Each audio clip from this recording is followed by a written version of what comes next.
Don't let anybody make you think that God chose America as his divine messianic force to be a sort of policeman of the whole world. God has a way of standing before the nations with judgment, and it seems that I can hear God saying to America, you are too arrogant. And if you don't change your ways, I will rise up and break the backbone of your power.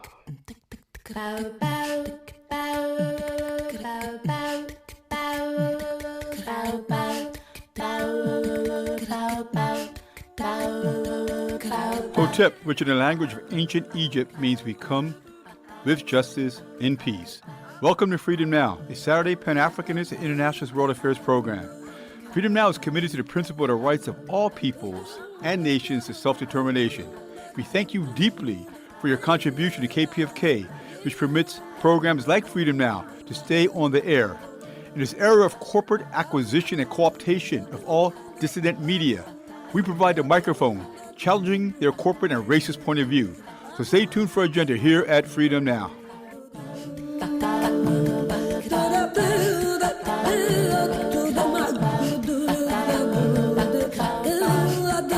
Fellas, I'm ready to get up and do my thing. I want to get into it, man, you know.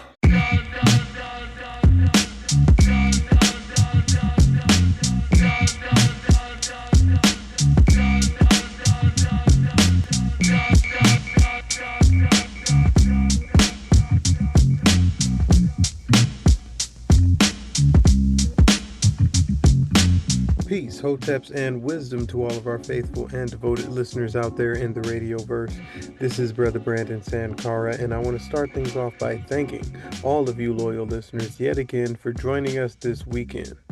You keep us on our mission and allow us to bring you our agenda for today, Saturday, November 8th, 2025. We have a special hour for you this morning with 3 knowledge-filled interviews for you to digest. We're going to begin with our very own treasure trove of wisdom, author, historian, and professor of African American Studies at the University of Houston, and Freedom Now co-producer, Dr. Gerald Horne, being joined on the line by Professor Roquinaldo Ferreira, Henry Charles Lee Professor of History at the University of Pennsylvania in Philadelphia, as well as author of the book Worlds of Unfreedom, West Central Africa in the Era of Global Abolition. Then, Dr. Horne will be joined by Paraska Tolan-Szkilnik, Assistant Professor of History at Cornell University in Ithaca, New York, and author of the book Maghreb Noir, the Militant-Artists of North Africa and the Struggles for a Pan-African Postcolonial Future. Lastly, we keep you right here as Dr. Horne will be joined yet again on the line by Casey D. Nichols, Assistant Professor of History at Texas State University and author of the book Poverty Rebels, Black and Brown Protests in Post-Civil Rights America. That's right, it is a jam-packed hour of knowledge and wisdom being curated by your favorite historian on your favorite program on the best station in the nation. And of course, I'm going to be on the ones and twos as we pour this knowledge, making sure your mental cup runneth over with revolutionary wisdom, right here to quench your mental thirst on Freedom Now, KPFK 90.7 FM in Los Angeles, and kpfk.org, streaming live on the web.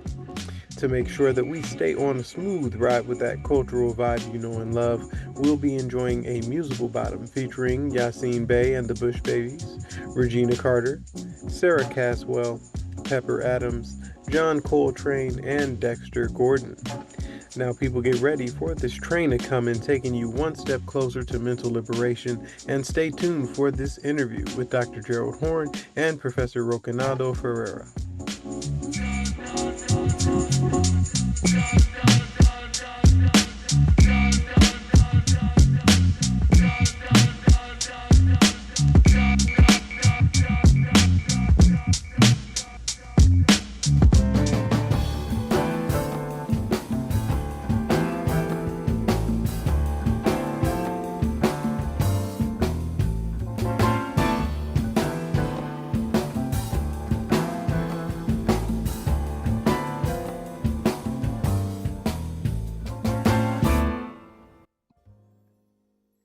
For KPFK Radio, this is Gerald Horne, and with me on the line is Roquinaldo Ferreira, Henry Charles Lee Professor of History at the University of Pennsylvania in Philadelphia, and author of the book Worlds of Unfreedom, West Central Africa in the Era of Global Abolition.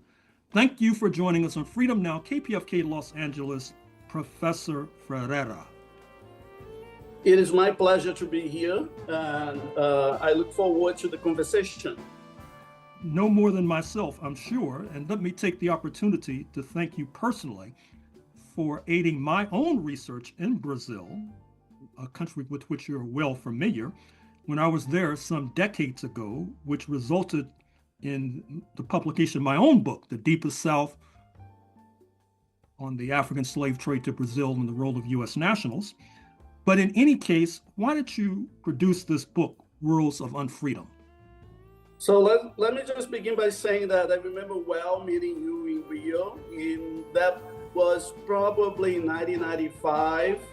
And I remember going into the archives with you, and later on reading your book. That was a turning point for me in terms of my own research.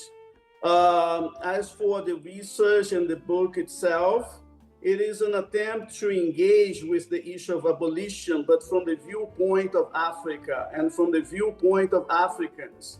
Usually when we think about the historiography or scholarship on abolition, we have a lot dealing with abolition across the Americas. We do have some scholarship dealing with abolition in the African context, but I felt like we needed more, and we needed something that could tell us how this story really played out on the ground level, by highlighting Africans as historical actors, not as passive actors of history. Now, what percentage of those we might term Angolans and Congolese that are captives wind up in the United States either during the 19th century or before? Prior to that, in the 19th century, we don't really have a slave trade to the U.S. We have a lot of U.S. Participation in the slave trade as a logistical hub of the slave trade, and by that I mean New York City and other places in the U.S. You have the entanglement of U.S. capitalism with the slave trade. That's hugely important. But the U.S. is not really a destination for the slave trade from West Central Africa. That said, prior to the 19th century, the U.S. accounted for about 4 to 5% of the overall transatlantic slave trade to the Americans. And I would say that the presence or the participation of West Central Africa in this slave trade to the U.S. is meaningful. The first generation of people, African descent or African people brought into what became the United States of America came from West Central Africa, came from Angola. So there is a link between British North America, which became later the U.S., and West Central Africa. Now, you foreground the experience and agency of enslaved Africans in your book, in your project. Could you elaborate? So the goal here is to take back or to push back on the notion that abolition is something that radiates out of Europe, that abolition is something that's granted to Africa by Europeans. So that's the paradigm. I'm not going to say that that's the only paradigm out there, but my attempt by writing this book was to undermine the idea that Africans did not participate in the process of ending the slave trade. We all knew prior to this book that Africans had played a huge role in ending slavery within Africa. The point of the book is to highlight African participation in the process of bringing the transatlantic slave trade to an end. And usually we associate that process with external powers, European powers. the book's contribution is to upend that vision by bringing Africans into the equation, into the narrative, and by making Africans critical actors in the process of ending the transatlantic slave trade. Now, these Africans you refer to, are you referring to diplomatic struggles? Or are you referring to armed resistance? Or are you referring to petitioning? What are you referring to specifically? The point of the book is to highlight the bottom-up process. So the point of the book is bringing subaltern people, enslaved people into the narrative of abolition. So there is a lot in the book that deals with African states and empires. But the key contribution that the book highlights when it comes to ending the slave trade is by enslaved people, ordinary people, non-elite people. That's the key contribution of the book, which goes against a set of very entrenched perceptions of abolition in Africa as a process that's top-down, that comes from Europe. The book takes on that paradigm. Now, you studied for a number of years at the University of California at Los Angeles. Could you share with our audience your most resonant memories of the City of Angels, or perhaps your least resonant memories?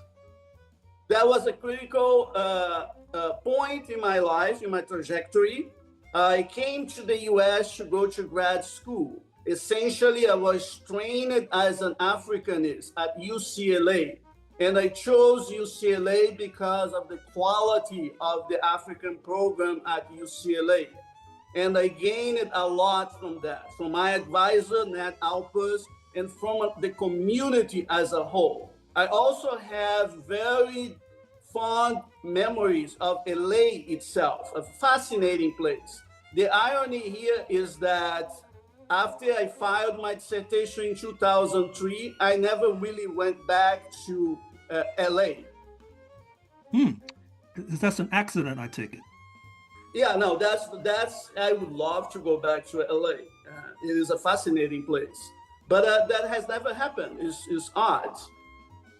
That is odd, and doesn't speak well for the history departments at USC and UCLA to begin with. No. Both are great history departments. It just happens that I was never invited. I mean, I'm not trying to invite myself to go to these places. I understand. So now you're working on a book on the West African kingdoms of Dahomey and Ouida. Give us a snapshot of this project and the role specifically that Brazil plays. First, I should say that this is one of the multiple projects that I'm juggling right now. This is probably the oldest project of the 5 projects that I'm trying to develop now. The point of this project is to analyze the construction of what we call the Portuguese fort in Ouida, and that took place in the 1720s, so this is very early. And I'm looking at the relationship between the city of Salvador, Bahia, I was born in that city, and there's connections with the Bight of Benin. 80%, if we consider the slave trade from the Bight of Benin to the Americans, 80% of the people taken to the Americans went to Salvador. So the connection is very strong. I should say that 80% of people who were taken into Salvador came from the Bight of Benin. So I got that wrong. But the connection in any case is very strong. A lot of back and forth.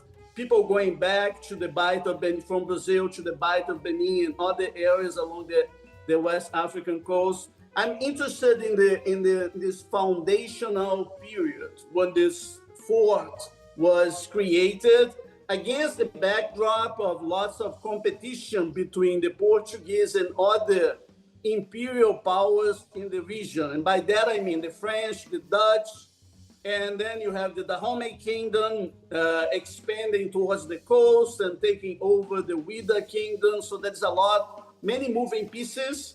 But the Atlantic context of connections with Brazil is crucial to understand this story. Now, just as you have so-called Americo-Liberians, that is to say, Black Americans who, for various reasons, moved back across the Atlantic to what is now Liberia, I understand that in Nigeria, for example, you have what might be called repatriated Africans from Brazil to Nigeria. Is that going to enter into your project at all? My project doesn't really deal with that. That process, this back to Africa process. And by the way, people went back to other regions too. And by that, I mean Ghana and Benin. So you have a process of people going back to Africa in the 19th century.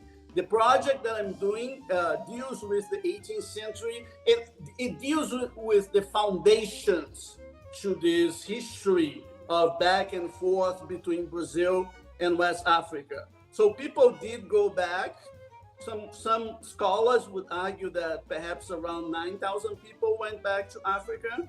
I mean, you have back to Africa movements going on from multiple places in the Americas, including the US, but also Cuba, towards Africa. And the Brazilian one, which takes place in the 19th century, perhaps a little bit of that was going on before that. That was also very important. It creates an identity, a Brazilian identity, a Tabon or Agudá identity among populations in West Central Africa, and identities that still survive, by the way. I don't work on that directly, but I know about that from reading the wonderful scholarship by my colleagues. Now, back to Worlds of Unfreedom. What role does the Indian Ocean traffic play in that book? Well, the Indian Ocean comes into the picture in terms of the book because I try to frame abolition as something that transcends the Atlantic Ocean. Abolition has to be understood in a global context, which is not confined to the Atlantic Ocean. So what was taking place in the Indian Ocean in terms of cracking down the slave trade in that ocean will resonate in the Atlantic Ocean and vice versa. In addition to that, the creation of new systems of forced labor across the Indian Ocean will resonate in the Atlantic Ocean. So these processes, they are interconnected, and there is no reason to analyze them along national boundaries or imperial boundaries. The level has to be a global level. You mentioned in passing that you're working on 5 different projects. Do any of them resemble Worlds of Unfreedom?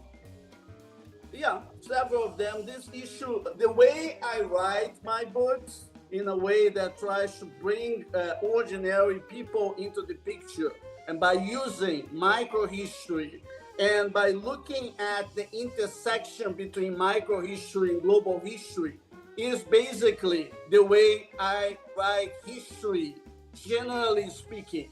So as a recipe, as a framework, as a methodology, that's not something that's used only in this latest book. It's something that I did a little bit in my first book, not a little bit, a lot in my first book. And that's just my way of writing history, focusing, centering history on people. Refresh our recollection about your first book. My recollection about my first book? Our recollection, my recollection. Say that again, please. I said, refresh my recollection about your the first book dealt with the connections between Angola and Brazil prior to the 1820s. And the point of that book was to show that in order to understand this connection, which is crucial for the African diaspora to Brazil, because most of people brought into Brazil, most of the enslaved people brought into Brazil came from Angola or Congo. And in order to understand this process that unfolds throughout 3 centuries, we need to understand the slave trade as a business, as a extremely violent and brutal business, but also in terms of the many other dimensions that are created around the slave trade. And by that I mean religion, cultural circulation, family connections across the Atlantic, which will give this specific section of the slave trade a lot of resilience and longevity well into the 19th century. Well, Professor Ferreira, Henry Charles Lee, Professor of History at the University of Pennsylvania in Philadelphia, author of the book Worlds of Unfreedom, West Central Africa in the Era of Global Abolition. Thank you for joining us on Freedom Now, KPFK, Los Angeles. It was a real pleasure to speak to you. Ditto.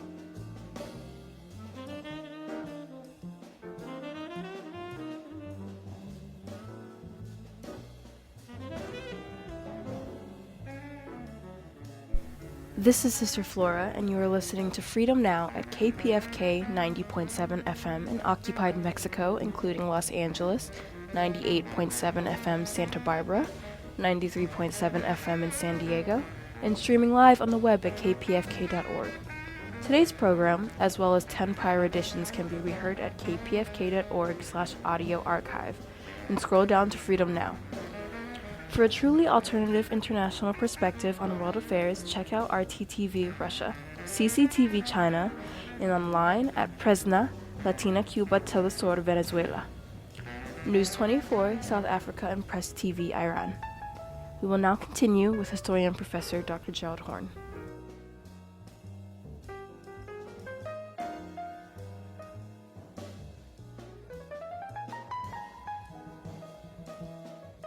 For KPFK Los Angeles, this is Gerald Horne, and with me on the line is Paraska Tolan-Szkilnik, Assistant Professor of History at Cornell University in Ithaca, New York, author of the book Maghreb Noir, The Militant-Artists of North Africa and the Struggle for a Pan-African Postcolonial Future.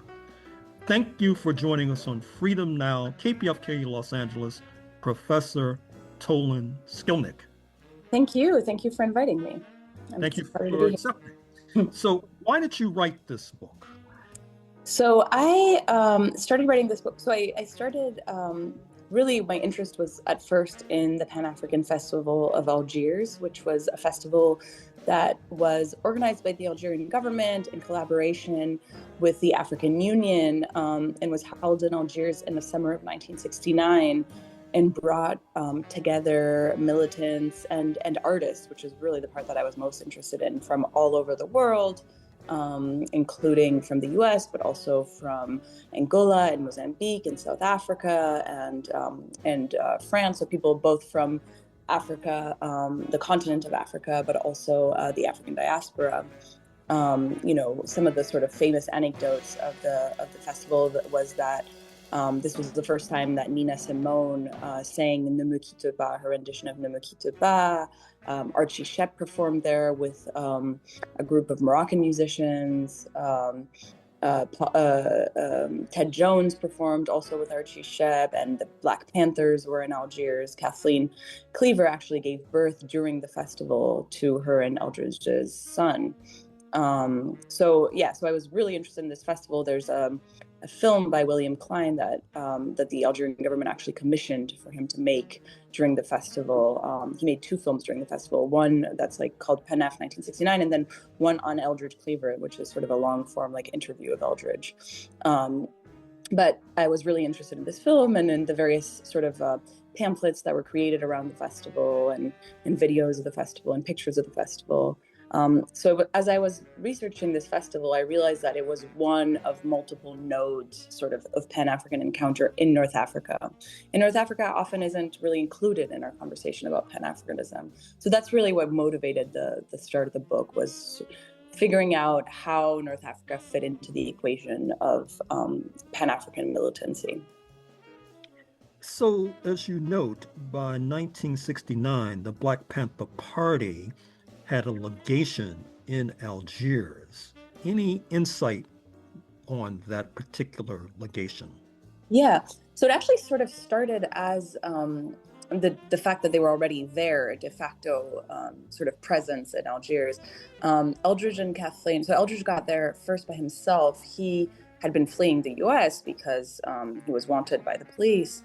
And he had spent some time in Cuba, and then I think he realized that things in Cuba were getting dicey. I think he was worried that the American government would actually be able to like find him in Cuba. So he, I think, went first through Paris and then landed in Algiers, and then and then when he got there, basically asked Kathleen and to join him. I sort of forget who got there first, but essentially they both ended up in Algiers. One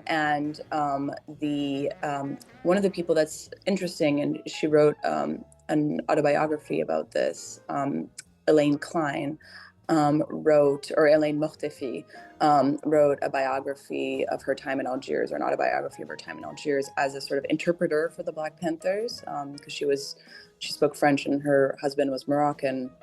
And she invited, she was in charge of, for the festival, she was in charge of the American delegation. So she was in charge of inviting a number of Americans to join the festival. And so she basically invited Eldridge and Kathleen. And so they became official festival guests, but they were already in Algiers before the festival even started.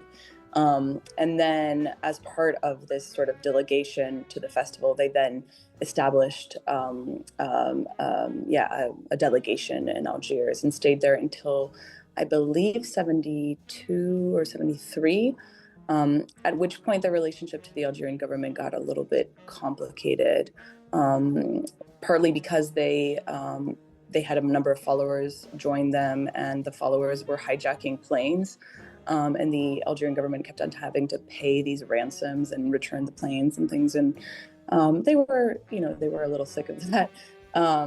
And there was also, I think some cultural differences that made things difficult between the two parties, between the Algerians and the Black Panthers. I would recommend looking at Algiers' third world capital, Elaine Mortefi's autobiography, if people are interested in this this period of the Black Panthers in Algiers.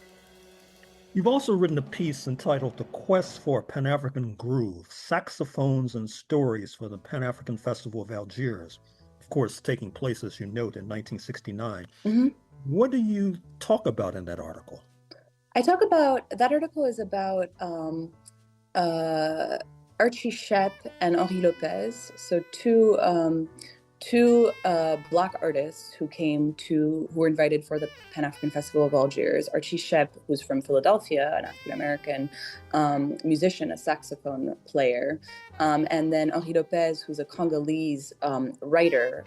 He writes in French, and the sort of different ways in which they were able to access Pan-Africanism while in Algiers. And a lot of it is based on interviews that I did with the two men.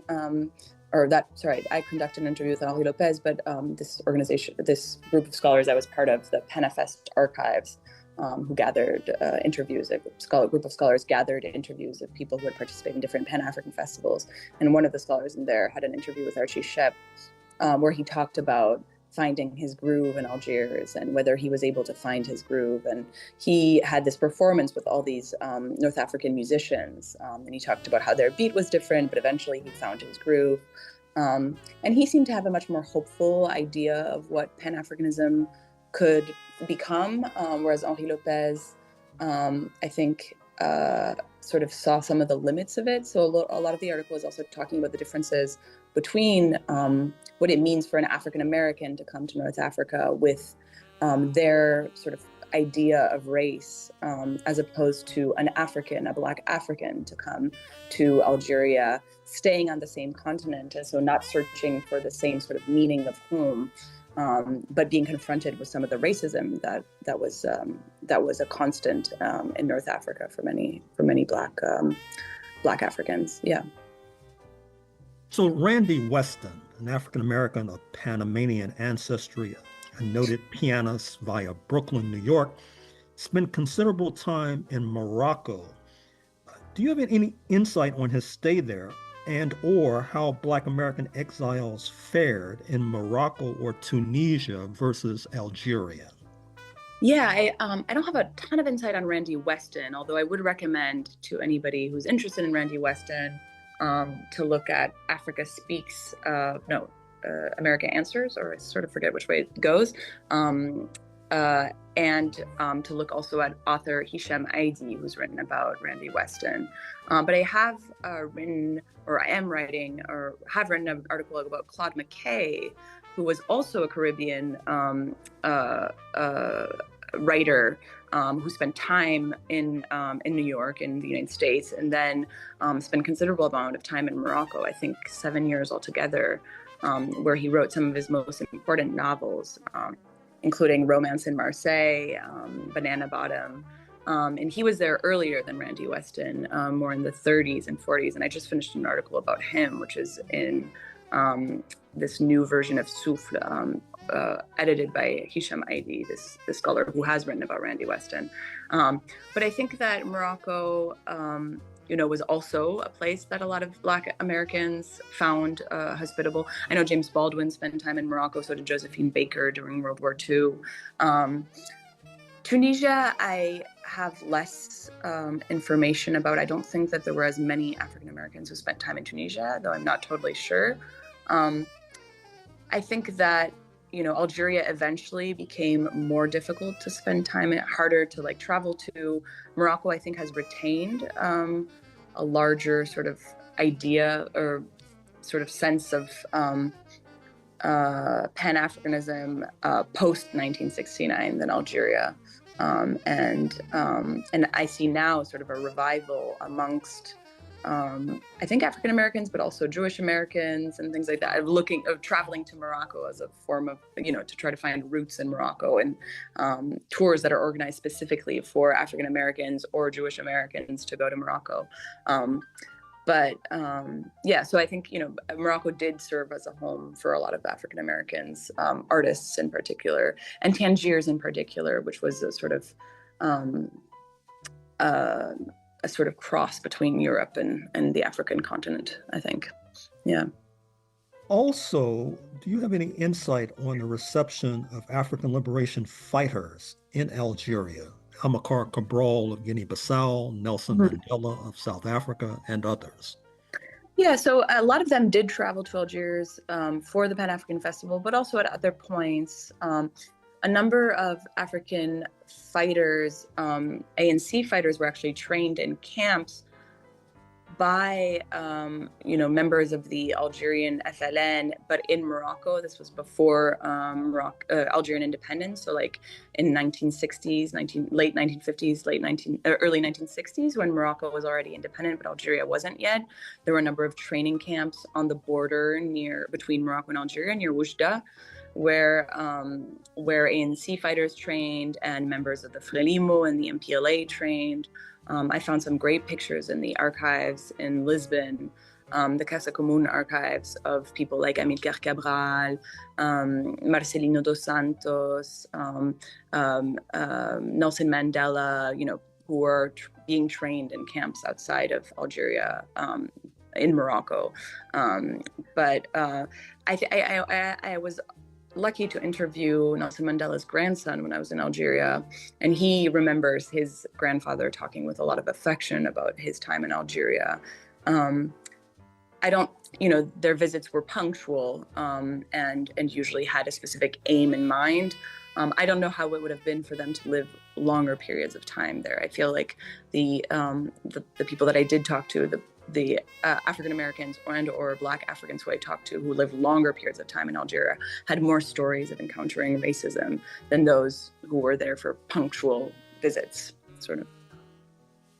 Finally, Professor, you mentioned the name James Baldwin a moment or two ago, speaking of the celebrated Black American writer, essayist, novelist, playwright. And in an interview I read that concerns yourself, you mentioned that he had an impact on your own trajectory. How so? I read James Baldwin pretty early on. I read Go Tell It on the Mountain when I was a teenager, and then Giovanni's Room, which I grew up in France, and Giovanni's Room's evocation of Paris I found to be really beautiful. He's just an amazing writer, a very beautiful writer, and I find his the fact that he sort of uprooted himself from the U.S., spent so much time in France, and also spent time in North Africa. He also had a very, unlike a lot of African Americans who traveled to France, including Richard Wright, or who sort of idealized France and thought of France as a place that was devoid of the kind of white supremacy that the United States had. I think James Baldwin did not have rosy glasses. He was very much aware of the kind of racism that, in particular, Algerians and North Africans faced in France. So he, at one point, he does say, I forget where it is exactly in which ones of his books, but he says, I realize that the Algerians in France are like the blacks in the US, that there's a sort of second-class citizenship in France that the North Africans are belong to. And I think, that insight was not necessarily that common for other African Americans who could kind of come to France and benefit from being Americans and no longer facing the same form of white supremacy because they were Americans. So I find him to be very, very astute and to not idealize France. And as somebody who grew up in France, I appreciated that vision and that insight into French culture. Yeah. Well, I'm afraid we're going to have to leave it there, Professor. But thank you for joining us on Freedom Now, KPFK, Los Angeles. Thank you so much. Thanks for having me.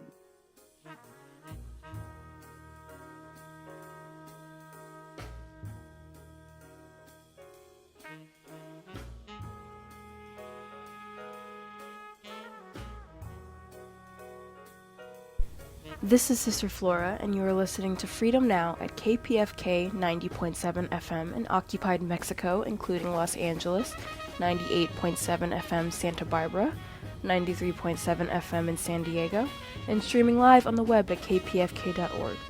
Today's program, as well as 10 prior editions, can be reheard at kpfk.org/audio archive, and scroll down to Freedom Now. For a truly alternative international perspective on world affairs, check out RTTV Russia, CCTV China, and online at Presna, Latina Cuba Telesur Venezuela, News 24, South Africa, and Press TV Iran. We will now continue with historian Professor Dr. Gerald Horne.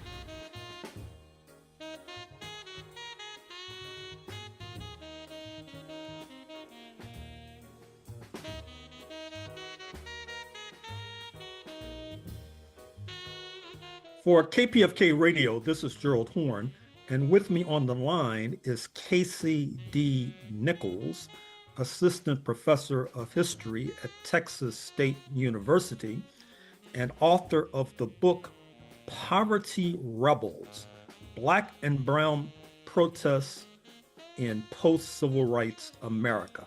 Thank you for joining us on Freedom Now, KPFK Los Angeles, Casey D. Nichols. Thank you for having me today. I'm so excited to be able to share more about my recent book that just came out with UNC Press, as you mentioned, that's titled Poverty Rebels, Black and Brown Protests in Post-Civil Rights America. So my book is available for order now through UNC Press or through other book vendors.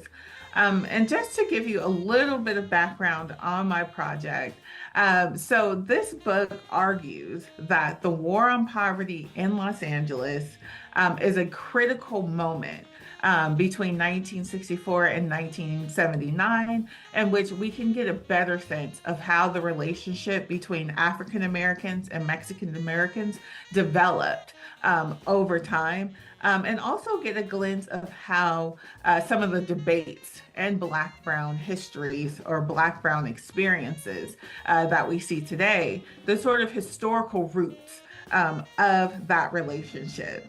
And so in this work, what I show is that a variety of unexpected actors, including everyday people, local politicians, as well as local activists and organizations, came together to mount a struggle for economic justice in Los Angeles that ultimately had an impact on the rest of the nation in terms of policy and also in terms of activist histories. So this work really stands out as an opportunity to have some deep and historical conversations about, again, the historical roots of Black-Brown relations, but also the impact that Los Angeles' social justice movement had on the rest of the country starting in the 1960s. This book derived from the fact that I grew up in Long Beach, California.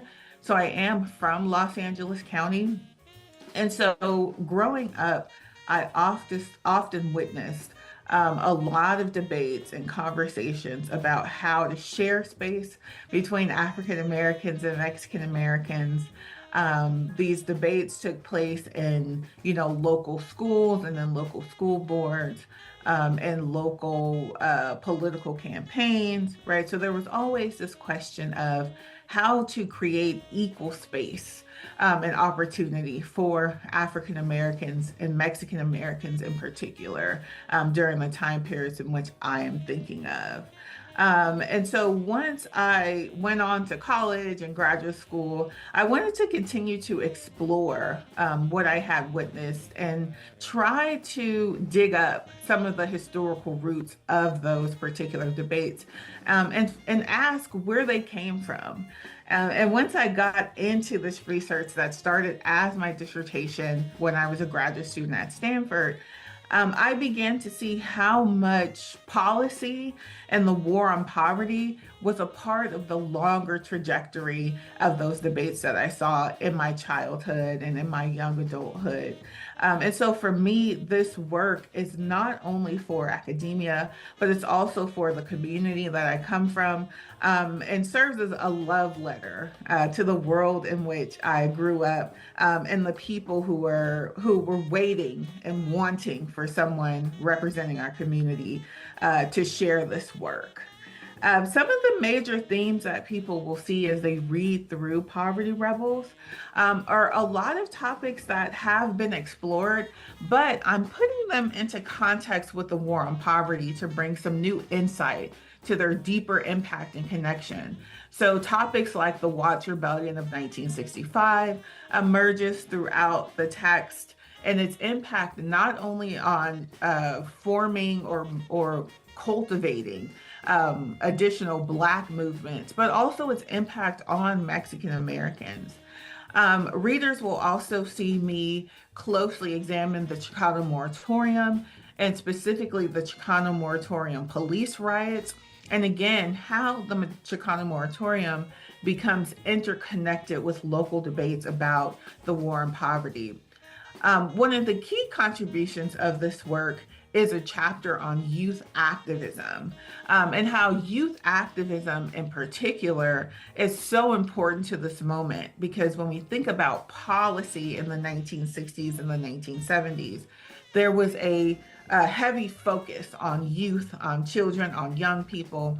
And what that chapter does is try to kind of break down how young people understood their roles as contributors to U.S. democracy, and again, how they utilized the war on poverty and funding through the war on poverty to actively try and create opportunities and resources for their communities. So as a whole, right, this work really kind of pushes people to think about how can we put the experiences of African Americans and Mexican Americans into conversation and into context? And again, what's the bigger impact of that relationship beyond conflict, beyond cooperation, right? What are the big policy and national impacts that we can see from African Americans and Mexican Americans? And finally, just to sort of continue to open this up, I want to quickly talk about methods. So again, in this project, it's a project that tries to consider African Americans and Mexican Americans equally. And African American history and Mexican American history are two distinct fields. So what I do here is I go into a variety of different archives in California, the U.S. National Archives, the Lyndon Johnson Library. So what readers will see is me thinking creatively how to find the voices and interconnections between Black and Brown people, again, specifically African Americans and Mexican Americans. And I hope that something readers will gather from my text is that it is possible to find those stories in the archives. We just have to think sort of creatively and sometimes piece together one line from an oral history here, another line from a letter to a constituent letter to a president there, right? It requires really piecing together a lot of information, delving into a lot of archives, but the work is possible.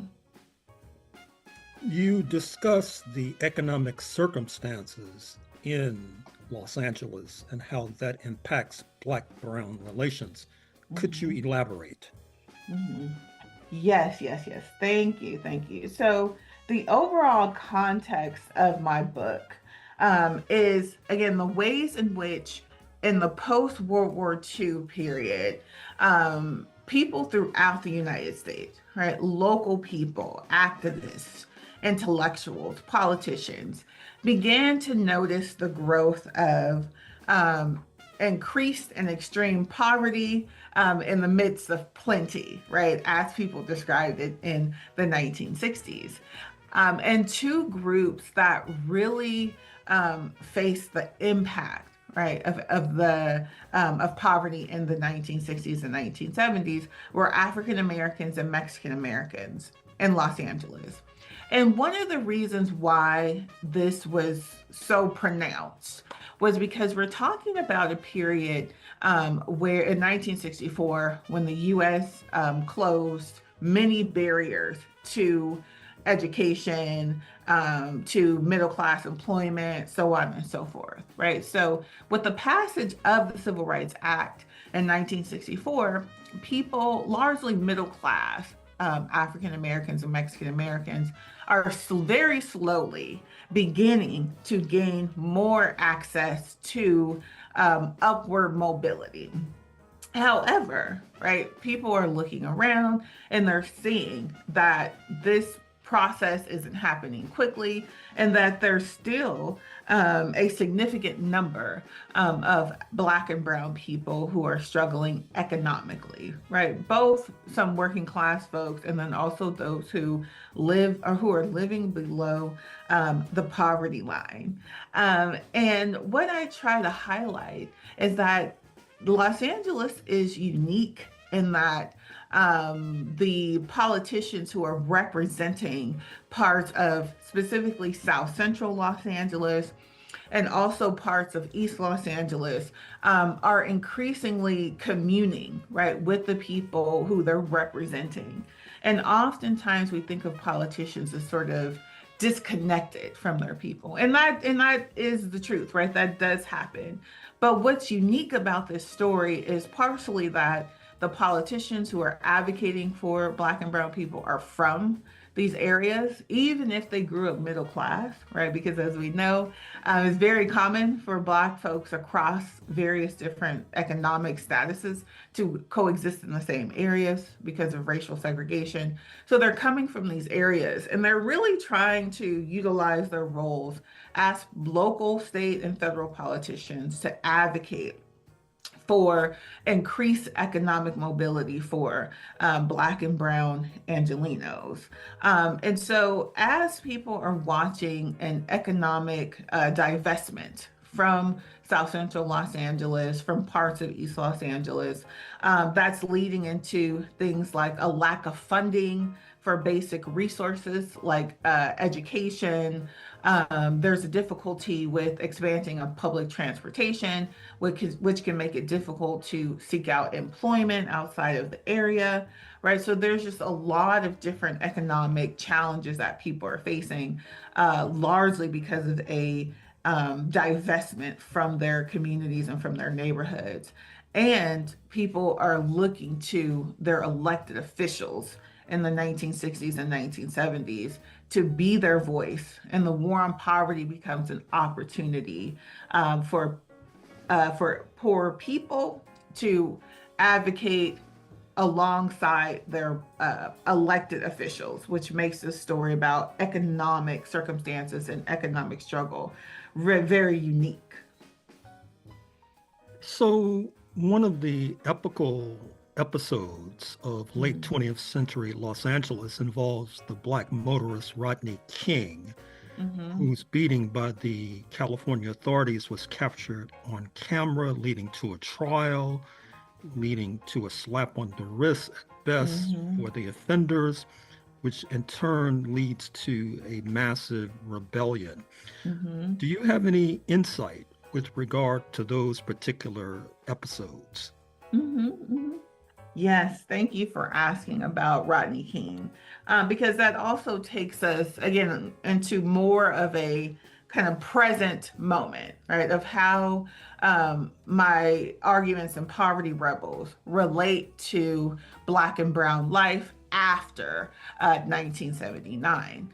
And Rodney King is such an important episode in Los Angeles protest history, especially, again, questions about how did Los Angeles develop after the war on poverty was sort of officially came to an end in 1980, and also under Ronald Reagan's presidency, right? So 1992 is really this interesting moment to think through, what happened next after the war on poverty came to an official end. Aspects of the war on poverty still existed informally and through other avenues, but I mean, just from a federal government level, it ended under Reagan. And so with the 1992 uprising that happened after Rodney King, after the trial of police officers who had brutally beaten Rodney King were acquitted, that particular uprising once again led local people throughout Los Angeles, everyday people, activists, as well as politicians locally and statewide, to begin to revisit the mid-1960s and the war on poverty and the Watts Rebellion, and try to assess if Los Angeles had actually improved, or if local officials and federal officials had actually achieved the goals that they set out in the war on poverty. So again, when we look at the Rodney King uprisings in 1992, they highlight the continuation of economic divestment from Black and Brown Los Angeles, because both African Americans and Latinos were heavily involved in the 1992 uprising that took place in various parts of Los Angeles County. And so it opened up a possibility to ask, right, had the livelihoods of these communities changed? What was different in comparison to 1965 through 1979? And so what we get in the aftermath of Rodney King is an opportunity, right, to reassess and institute once again a series of resources and programs that might make significant changes to the economic status of places like South Central Los Angeles, and also parts of East Los Angeles, and other parts of Los Angeles County more broadly. And so even though that the commission that was formed in the aftermath of the Rodney King riots, again, studied and assessed what had changed since 1965. Again, in the end, that commission, many of the issues still remained, right, as that community developed. And largely, one of the biggest impacts of those areas have been things like gentrification throughout Los Angeles and Los Angeles County, right? So the question emerges of, will there be another opportunity to reassess those areas, or have local officials and state officials or national officials kind of moved on from the era of responding with studies and with programs?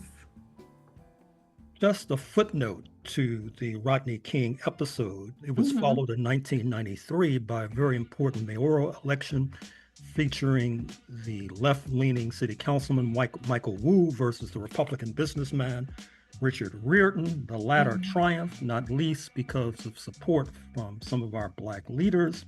That is an episode that's worthy of further interrogation. But in any case, KCD Nichols, finally, the author of Poverty Rebels, what's next on your agenda? Thanks for asking. So what's next? So right now I'm working on a project. I have been so motivated by the Watts uprising of 1965. It has stayed with me for so many years, starting in undergrad. And so that was the spark for my first project, Poverty Rebels. And so a topic or episode that has remained with me is the role of Rena Fry, who was Marquette Fry's mother, the young man who was arrested as part of, at the start of the Watts uprising in 1965. And so her part in that, and her story has really stayed with me for a very long time. And so I am transitioning into a project where I am trying to uncover some of her life story and trying to sort of reconstruct how she fits into the history and the story of the Watts Rebellion as a mother, and as a mother standing up for and protecting her son. So that's what I'm working on right now. Well, Professor Nichols, I'm afraid we're going to have to leave it there, but thank you for joining us on Freedom Now, KPFK, Los Angeles. Thank you for having me.